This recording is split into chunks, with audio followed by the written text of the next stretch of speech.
Hello student, SN professional classes से मैं हमद गुप्ता आज आपके लिए लेके आऊँ एमकॉम सेकंड सेमेस्टर का पेपर जो कि कंडक्ट हुआ है 2025 में। सब्जेक्ट का नाम है फाइनेंशियल मैनेजमेंट। तो चलिए स्टूडेंट्स देखते हैं कौन कौन से प्रश्न आपसे एग्जाम में पूछे गए हैं और इनका क्या सॉल्यूशन होना था।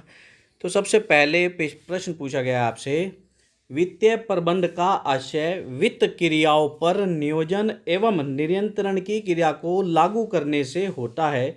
यह कथन किसका है? तो इस क्वेश्चन का जो करेक्ट आंसर है वो है हार्वर्ड एवं अपटन। ऑप्शन नंबर ए इसका करेक्ट आंसर है। इसके बाद नेक्स्ट प्रश्न आपसे पूछा गया है, निम्न में से कौन सा वित्तीय निर्णय नहीं है? ऑप्शन दिया गया है विनियोग निर्णय, वित्त पूर्ति निर्णय, लाभांश निर्णय या प्रबंधकीय निर्णय। तो इस प्रश्न का जो करेक्ट आंसर है वो है प्रबंधकीय निर्णय। ऑप्शन नंबर डी इसका करेक्ट आंसर है। इसके बाद स्टूडेंट्स नेक्स्ट प्रश्न आपसे पूछा गया है, वित्त निर्णय के प्रकार होते हैं, कौन कौन से होते हैं? तो यह अभी आपने क्वेश्चन भी पहले ही दिया हुआ है, इसी क्वेश्चन को दूसरे तरीके से पूछा है। इन्वेस्टमेंट डिसीजन, फाइनेंसिंग डिसीजन और डिविडेंड डिसीजंस। इसके बाद नेक्स्ट प्रश्न आपसे पूछा गया स्टूडेंट्स, वित्त प्रबंध की विशेषताएं हैं, कौन कौन सी हैं? विश्लेषणात्मक एवं व्यापक स्वरूप, व्यावसायिक समन्वय, कार्य निष्पादन का मापक या उपरोक्त सभी। तो इसका आंसर आ जाएगा उपरोक्त सभी। इसके बाद नेक्स्ट प्रश्न आपसे पूछा गया है, निम्न में से कौन सा वित्तीय विवरण में शामिल नहीं है? ऑप्शन दिया गया है balance sheet, income statement, fund flow statement या प्रॉफिट एंड लॉस अकाउंट। तो स्टूडेंट्स इस क्वेश्चन का जो करेक्ट आंसर है वो है fund flow statement. Option number C इसका करेक्ट आंसर होगा। कोष प्रवाह विवरण हिंदी और इंग्लिश में मिसप्रिंट है। सामान्यतः एग्जामिनेशन में हमेशा स्टूडेंट ध्यान रखना, इंग्लिश वाला वर्जन करेक्ट माना जाता है। इसके बाद नेक्स्ट जो आपसे क्वेश्चन पूछा गया है वो है, निम्न में से कौन सा मुख्य वित्तीय प्रबंधक का कार्य नहीं है? व्यवसायिक पूर्वानुमान, स्थायी संपत्तियों का प्रबंधन, लाभांश की घोषणा या वित्तीय नियोजन। तो स्टूडेंट्स आपसे पूछ रहे हैं, निम्न में से कौन सा फंक्शन जो है चीफ फाइनेंशियल मैनेजर CFM का कार्य नहीं है? तो स्टूडेंट्स ध्यान रखना, कैलकुलेशन के पॉइंट ऑफ व्यू से उनका कार्य डिविडेंड की कैलकुलेशन तो करना है, लेकिन इसकी घोषणा करने का अधिकार सार्वजनिक रूप से चीफ फाइनेंशियल मैनेजर का नहीं होता है। तो इसलिए इसका जो करेक्ट आंसर होगा वो होगा ऑप्शन नंबर सी। कैलकुलेशन तो वही करता है, उन्हीं का डिपार्टमेंट करता है फाइनलाइजेशन, लेकिन घोषणा जो है ये नहीं करते हैं। चलिए अब इसके बाद नेक्स्ट प्रश्न है, financial controller is the dash of the companies fund. क्या कह रहा है? वित्तीय नियंत्रण कंपनी के कोषों का डैश होता है। तो दिए गए ऑप्शन में जो करेक्ट आंसर है वो है इसका प्रहरी, यानी कि वॉच डॉग, उसकी रखवाली करने वाला फाइनेंशियल कंट्रोलर जो है कंपनीज के फंड का वॉच डॉग होता है। चलिए अब इसके बाद नेक्स्ट प्रश्न आपसे एग्जाम में पूछा गया है स्टूडेंट्स, शुद्ध वर्तमान मूल्य के संबंध में कौन सा सूत्र सही है? नेट प्रेजेंट वर्थ किसके बराबर होगी? तो नेट प्रेजेंट वर्थ जो है gross present worth minus initial cost, जो कि करेक्ट आंसर है option number A. Net present worth बराबर किसके होगी? ग्रोस प्रेजेंट वर्थ, और सी प्रेजेंट करता है कॉस्ट। कौन सी कॉस्ट? इनिशियल, जो प्रारंभिक कॉस्ट होती है उसको। तो ऑप्शन नंबर ए इसका करेक्ट आंसर होगा। इसके बाद नेक्स्ट प्रश्न आपसे पूछा गया है, मुद्रा के समय मूल्य का कारण है क्या है? उपभोग, जोखिम और अनिश्चितता, मुद्रा प्रसार या उपरोक्त सभी। तो इसका आंसर आ जाएगा उपरोक्त सभी। ऑप्शन नंबर डी इसका करेक्ट आंसर होगा। इसके बाद आपसे स्टूडेंट्स नेक्स्ट प्रश्न पूछा गया है, यदि एक व्यक्ति 10% वार्षिक ब्याज की दर पर 3 साल के लिए 1,000 रुपये विनियोग करता है तो परिपक्वता की तिथि पर इस विनियोग की राशि क्या होगी? तो स्टूडेंट्स इस क्वेश्चन का जो करेक्ट आंसर है वो है 1,331 रुपये। फॉर्मूला यूज करेंगे, बिल्कुल करेक्ट ये फॉर्मूला लिखा हुआ है जिस भी स्टूडेंट का है ये पेपर। इसके बाद नेक्स्ट प्रश्न जो है वो पूछ रहा है आपसे, जोखिम के प्रकार हैं। जोखिम के प्रकार है, तकनीकी जोखिम, वित्तीय जोखिम, राजनीतिक जोखिम या उपरोक्त सभी। तो इसका आंसर आ जाएगा उपरोक्त सभी। इसके बाद नेक्स्ट प्रश्न है आपसे पूछा गया, यदि एक विनियोग जोखिम रहित हो तो मानक विचलन का मान क्या होगा। तो स्टूडेंट्स, स्टैंडर्ड डिवीजन जो है वो वॉलेटिलिटी को मेजर करता है,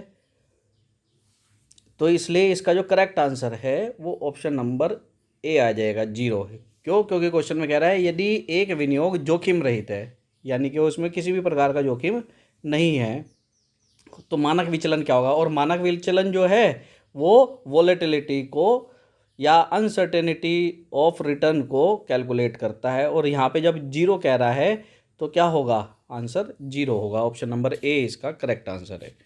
इसके बाद नेक्स्ट प्रश्न आपसे पूछा गया है स्टूडेंट्स एग्जाम में, जोखिम प्रीमियम के संबंध में कौन सी समीकरण ठीक है।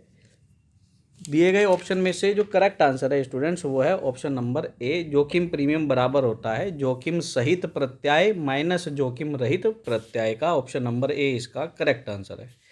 इसके बाद नेक्स्ट प्रश्न आपसे एग्जाम में पूछा गया है, यदि जोखिम माप का प्रमाप विचलन 1 और प्रत्यय दर 15% हो तो जोखिम प्रीमियम का मान क्या होगा। यह 15% होगा। ऑप्शन नंबर डी इसका करेक्ट आंसर है।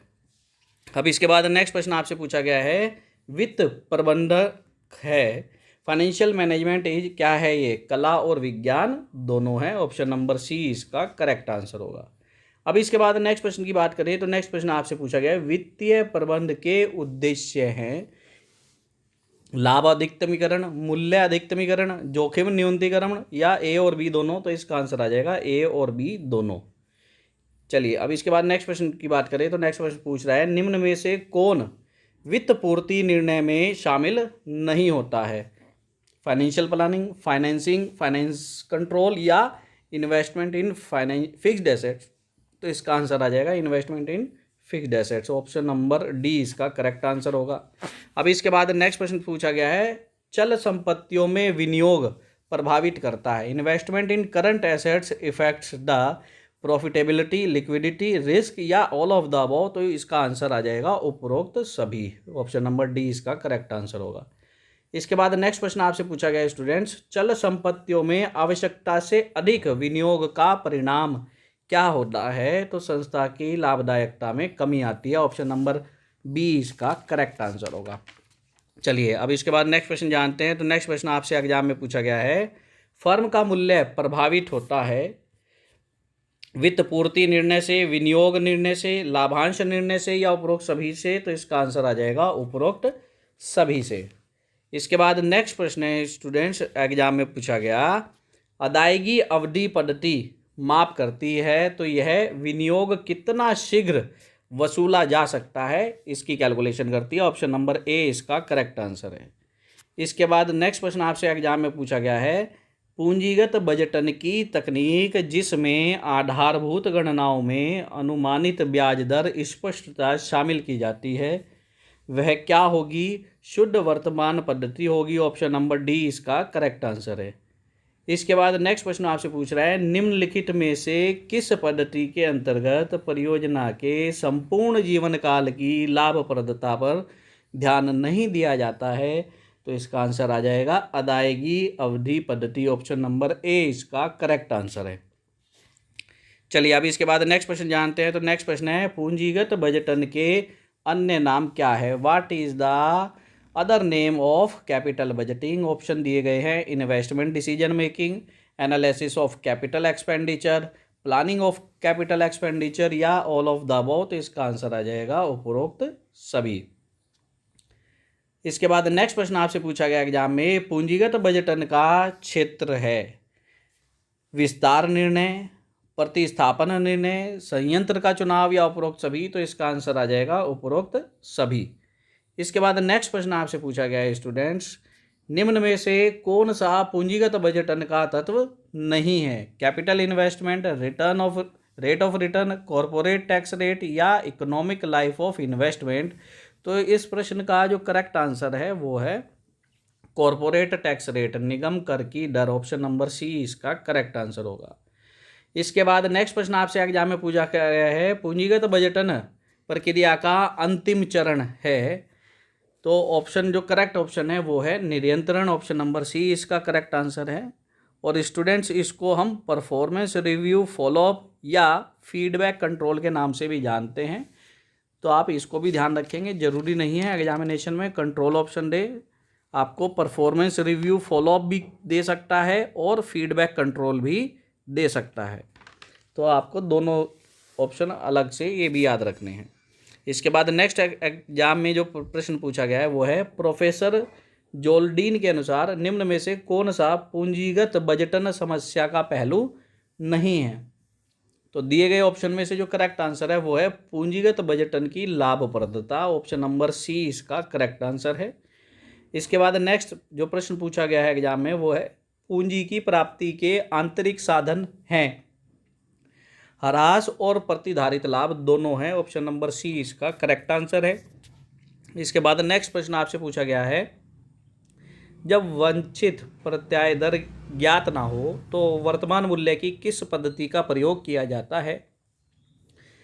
तो स्टूडेंट्स इसमें दिए गए ऑप्शन में जो करेक्ट आंसर है वो है TAR पद्धति, जिसको कि आप बोलते हो time adjusted rate of return या IRR मेथड, यानी कि internal rate of return method. Students ये थे आपके एग्जाम में पूछे गए पहले 30 प्रश्न का आंसर।